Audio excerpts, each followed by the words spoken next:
কাকু সর্ষের তেলের একটা প্যাকেট দিন তো। এখন নেই, পরে আসবে। যা বাবা। দাদা 5 কিলো পেঁয়াজ দিন। এখন লিংক নেই, পরে এসো। আরে পেঁয়াজ বিক্রি করতে আবার কিসের লিঙ্ক লাগে? লাগে, ও তুমি বুঝবে না। আজব লোকজন সব, কারোর কাজ করার ইচ্ছাই নেই। কাকু একটা চিনির প্যাকেট দিন। এখন নেই, পরে এসো। আরে ওই তো তোমার পেছনে রাখা আছে। এটা চিনি নয়, চিনি শোপিস। চিনির শোপিস কে রাখে? কাকু 1 লিটার সর্ষের তেল, 500 চিনির একটা প্যাকেট, একটা 5 কিলো চালের প্যাকেট, আর 1 কিলো পেঁয়াজ দাও তো। ঠিক আছে ভাই, আমি ওগুলো লিখে রাখলাম, তুমি লাঞ্চ ব্রেকের পরে এসো, এসে নিয়ে যাও। হ্যাঁ, আরে আমার জিনিসগুলো দিয়ে লাঞ্চ করতে যাও না।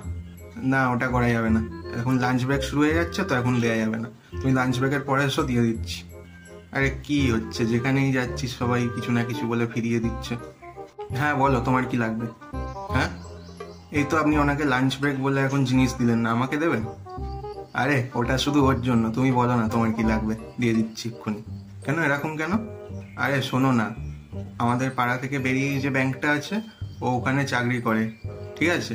এবার ওর ব্যাংকে গেলেই ও আজ লিঙ্ক নেই, এখন লাঞ্চ ব্রেক চলছে, এখন কাজ হবে না, এই করে সবাইকে ঘোরায়।